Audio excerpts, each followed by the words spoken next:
Welcome back to HR4 Racing. Out here in the shop, it's Thursday night. It's pretty late. It's 2:30 in the morning. Just got off work.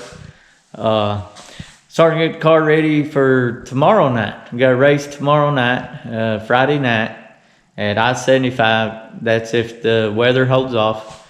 There's rain in the forecast. We got rained out last weekend. I-75 is racing this Friday, and Smoky Mountain's racing Saturday. So we got two possibilities of getting the race, but there's calling for rain throughout the weekend. So we just have to see. Maybe one of them work out. But anyway, we're gonna get the car ready. Don't have too much to do because we had it ready last weekend, and we got rained out. But we got the wrong gear in now. We got to change it, and we'll do a few other things. So stick around and let's see what we can get done.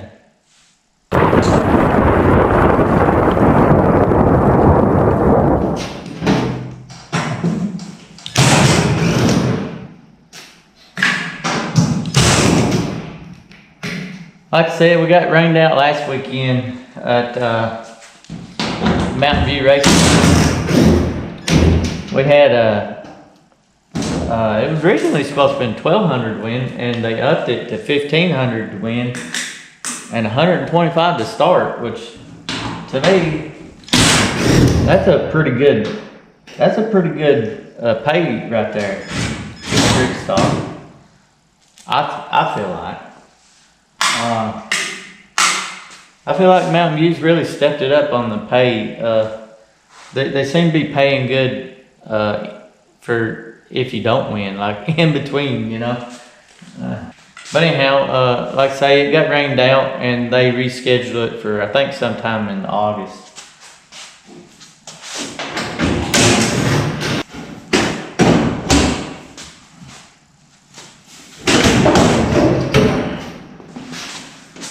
Alright, what I'm doing is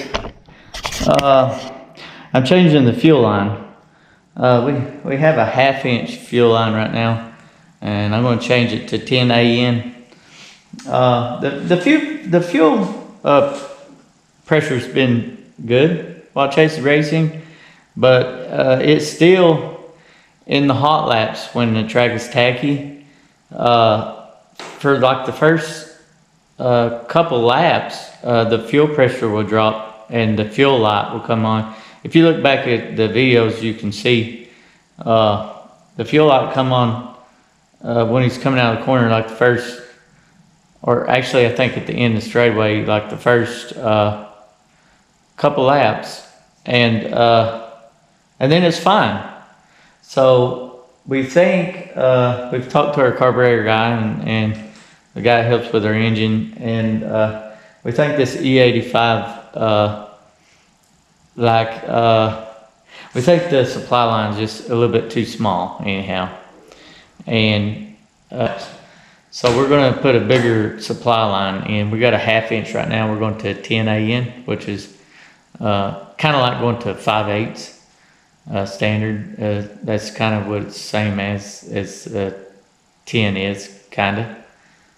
It's bigger than 1/2 inch anyway, and we're hoping that'll fix that problem. So that's what I'm doing. I don't think it's really a problem, but I think as it gets hotter in the summer that it'll get worse. So we're going to go ahead and try it now and see if it fixes it. All right, so I'm pumping the fuel out of the tank. I got about 10 gallon in it. For me, that's going to be a little easier, I think, than making a mess. It's real simple to do.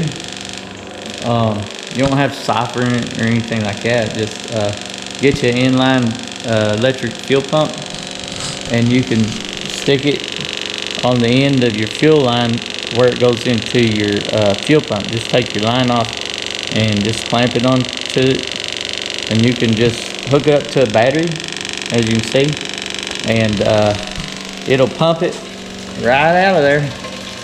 Really easy. Pretty fast too. Don't take very long. I've did this several times, and it seems to work well. Alright, so that's about all I could get out of there. I ended up getting about 15 gallon out. I actually had to get my lawnmower jug because I never thought I'd have too much racing fuel. But I got, I guess, dadgum, about 25 gallon of E85 here. No, more than that now. No, yeah. About 25 gallon or more, maybe. But I've never had that problem before. And actually, when we switched to the E85, we had to end up giving away 10 gallon of 110 because couldn't find nobody to sell it to. But before, we actually, someone actually did want to buy it after we done gave it away, but never thought I'd have that problem. But anyhow, I'm going to take the fuel pump off.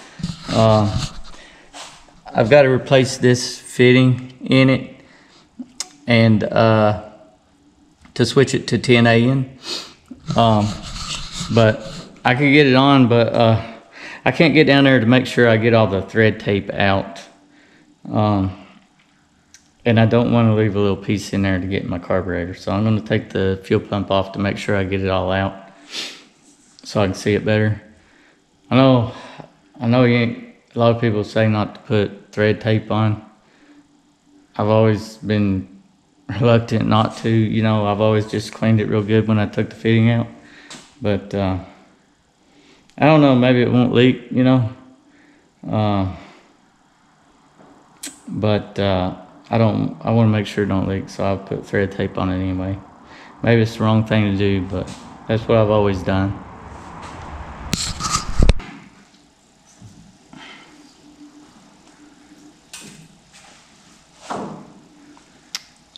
There is thread tape where I couldn't see it.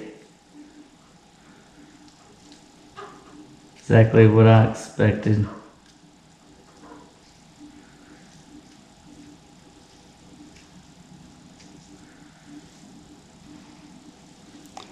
You don't want to get that in your carburetor.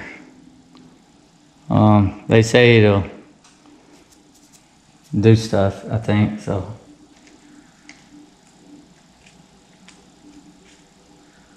Whenever you go to put your fitting back in, it'll push that in inside the pump. See that?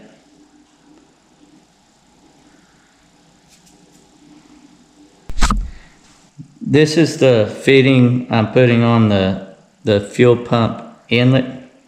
This is where the supply line is going to hook onto, coming from our fuel tank. The problem we've had with this fuel pump, and the reason we couldn't run a 4-barrel on the E85, is the biggest fuel pump we could find is just 120 gallon per hour. That's not big enough to run a 4-barrel. It needs to be like 130 or bigger. That's what I'm told, and we know that for a fact because we're just borderline on the 2-barrel, which I think we're fine. But we can make the supply line bigger. That way, at least it's big all the way up to our fuel pump. The problem is we have 1/4-inch NPT on the inlet and outlets. See how small that hole is? See how big the 10 AN is in comparison? And the higher rated fuel pumps, the higher flowing ones, they come with like 1/2-inch NPT or 8 AN, 10 AN, you know, whatever. 1/4-inch is just too small, and there's nothing we can do about it. So we're just going to make it the best we can, and I feel like it'll be better than it was having the bigger supply line anyway. And then that's all we can do.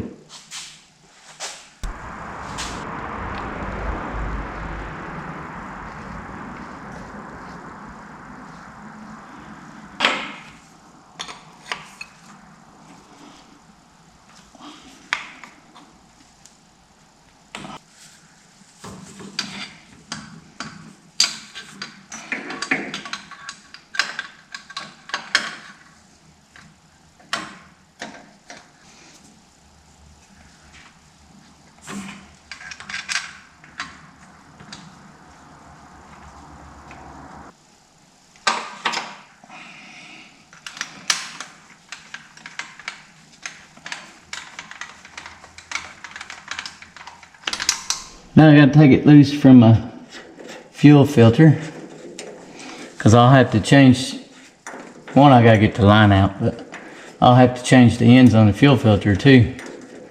I got 8 AN ends on it, I gotta switch to 10 AN.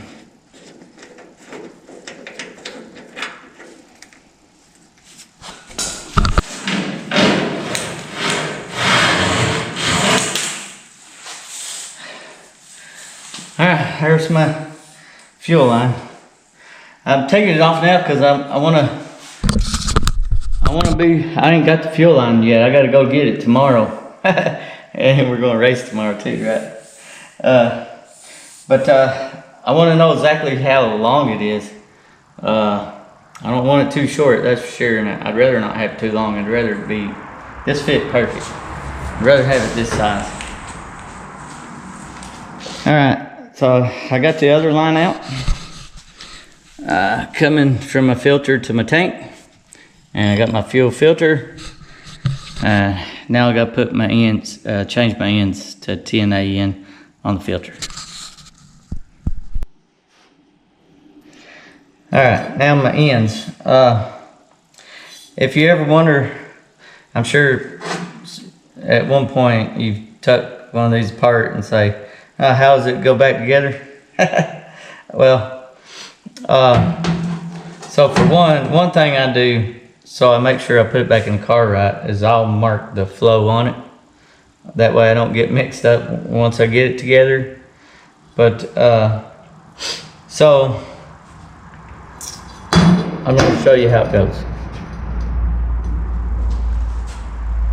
This has an O-ring on it, so I take some, I'm using mystery oil actually, and putting it on the O-ring before I tighten it up. But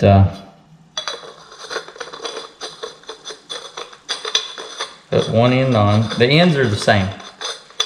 Well, as long as you got the same size on each side, then they're the same. Okay, and so this is the outlet right here on this side. So the open end, there's a solid end and an open end. The open end goes toward the outlet. The closed end goes toward the inlet. The spring goes on the closed end. Okay? And that's how it goes together. And then that's why I mark it on the filter also, because once you got it together, you don't know which way it is unless you mark it, because it ain't marked on the filter. This housing, you can put it either way, it don't matter. It's just the only difference is which direction you put the filter in. So the inlet is the solid side with the spring. The outlet is the open side, no spring. I'm gonna put this filter in, get me some sleep, and I'll get back with you tomorrow after I get the fuel line, and we'll put this thing back together. It is the next morning. I got in the house last night, I guess about 5:30. 5:30? Yeah, 5:30. Chase is under the car. He's already out here. He's changing the gear. There he is. Hey, buddy. About ready to pull it out, ain't you? Oh yeah, I got one more nut. Yeah. I'm gonna help him pull it out real quick before I run to Cleveland to Mayo's racing. Racing, I don't know what you call it. Racing supplies, I'm not sure. But anyhow, I'm gonna help him get this gear out real quick, because it's hard to drag out of there by yourself. Get the jack. Smoky Mountain has already rained out. I-75 still on right now. Looks like a line of storms is kind of coming later. So we'll be watching that throughout the day and checking their updates and see if they're still on. But As of right now, I-75 is running. Did I hit you? Yeah. Oh, that pays you back. Remember when you hit me, ran over my arm? Yeah. There you go. Now just kind They're of. very good, but back up a little. Oh gosh, it's Got- barely on there. Let me ease it down. No, hold on. Slow down. Well, I thought you was pushing it. Tell me you want me to ease it down. Yeah, I guess so. I got a hold of it. Okay. It's coming out of the chunk. All right. Get it situated.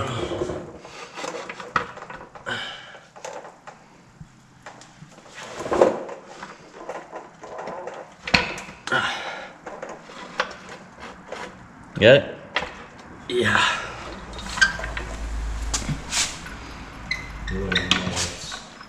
Yeah.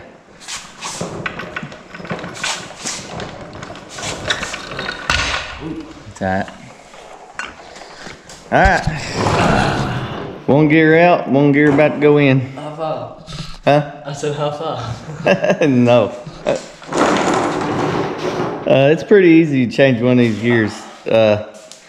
Yeah, I mean, I've been out here for like 30 minutes. if that. Got the gear out. Less than 30 minutes. Gear goes back in just quick. Nothing like our other car. Our 8 3/4, a whole lot harder, ain't it? Anyhow, let's get this other gear in and head to Cleveland. Alright, you ready? Yeah, I guess. You get it underneath there? I cannot have done that other gear like that. No.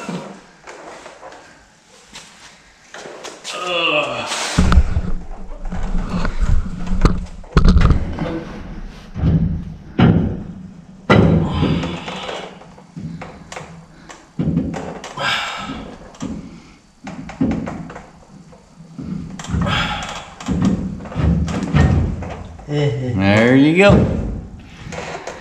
All right, so Chase is going to finish bolting this gear back up, and I am going to head to Mayo's to get the fuel line, and I'll be back shortly.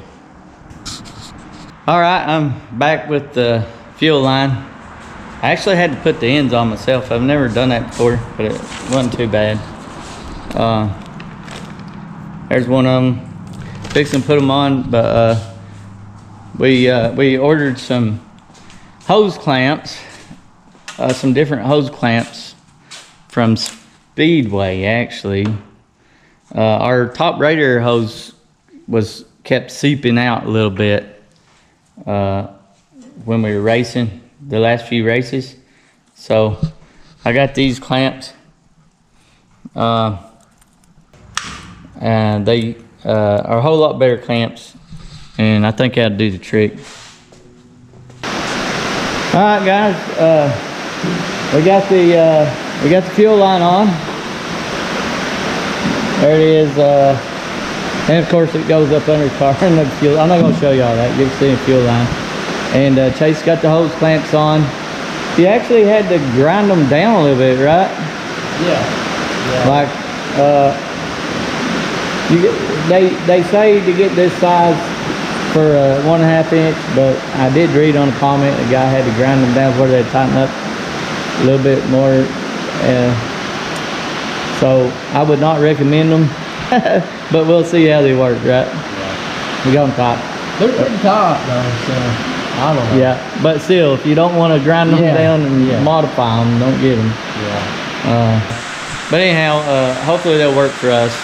We didn't mind to modify them a little bit. And it is raining. We decided not to go tonight.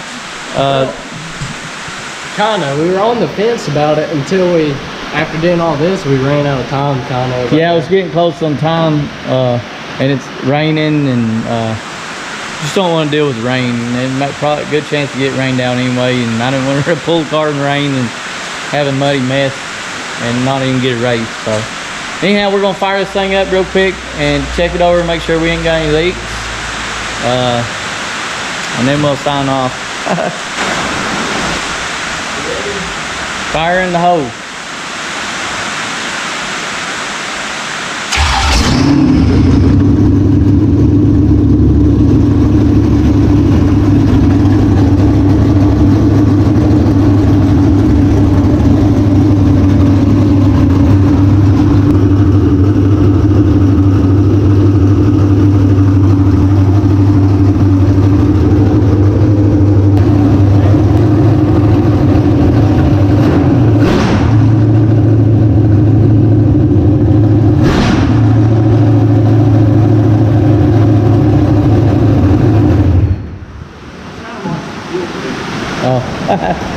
Alright, so everything looks good. We didn't have any leaks. And like I say, it's pouring down rain. Thank God we ain't on the road. Yeah, that makes me a little happier now. Yeah.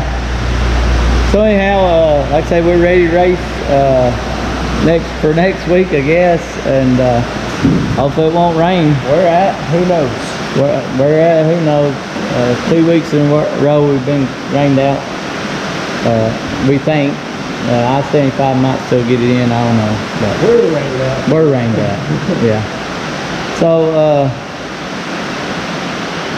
like I say, thanks for watching. Like, comment, and subscribe, and we'll see you next time.